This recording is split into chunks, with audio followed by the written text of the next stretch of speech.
My name's Hamish Curran. I'm the Chief Executive of TMO Renewables.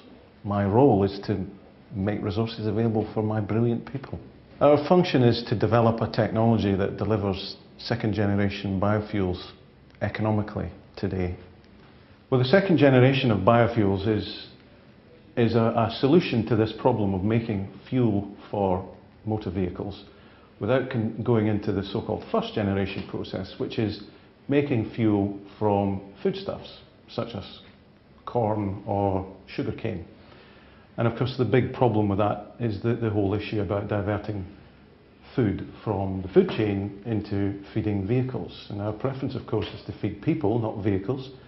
And so this technology is to deliver biofuels from so-called second generation feedstocks, waste products, municipal waste, newspaper, agricultural wastes, wheat straw, those types of things that we don't eat. It's nothing less than refueling the world. That's actually what it is. We're striving to deliver this solution to the world, and so that we have a sustainable way of fueling our cars, because we all rely so much on motor vehicle transport.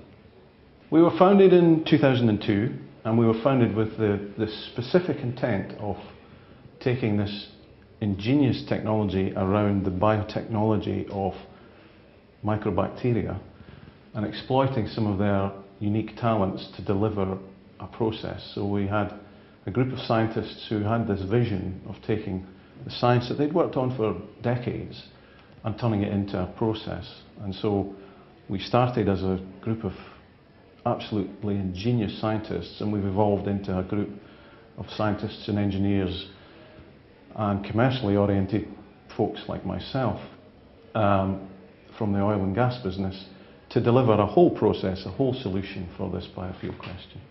In this very, very competitive space where there are many, many players trying to deliver this type of solution, our unique offering is the fact that we produce more of these biofuels, more bioethanol, for a tonne of biomass than the other competing technologies.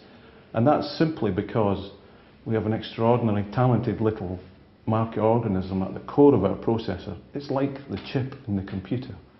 And this little fellow eats all the complex biomass that other processes would not consume. And in so eating, it turns it into ethanol. So our leading edge is a higher delivery from the same amount of feedstock, more ethanol per tonne of feedstock, and delivering that at a much, much more competitive price. Working closely with clients is an absolute prerequisite.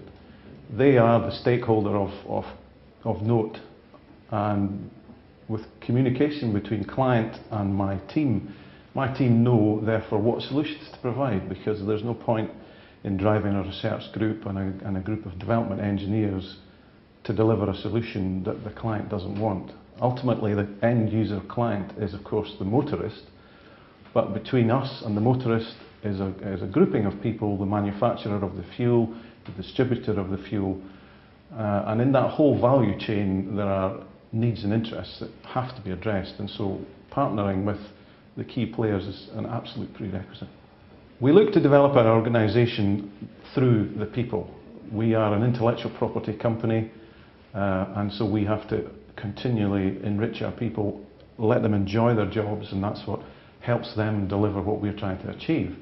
So we're always trying to be a fun place to work for our people, a successful and striving place. And so developing the organisation is firstly about making sure our people are enjoying themselves and developing, and then making sure that we access the resources to enable them to succeed. In this field today, there is absolutely no doubt the main concern is access to capital and the current situation in the capital markets. We have an extraordinarily ingenious solution and a very difficult marketplace in which to deliver it. And so we're all looking at mechanisms of how that can be stimulated. It's extraordinarily encouraging that with the Obama administration coming into power, they're putting more and more weight behind stimulating our industry, the delivery of renewable fuels.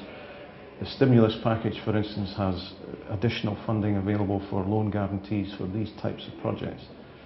So without doubt, the focus is on solving the liquidity issues and making sure that our customers and the clients that we work with have a good business model that will allow them to raise. Our aspiration over the next 12 months is quite simple. It's to land our first customer. We have for a number of years now been working closely with these customers, and we're now in detailed negotiations, having completed technical due diligence work, and we are very much ready to go into that commercial process of agreeing the structure of the deal and starting on the first commercial project.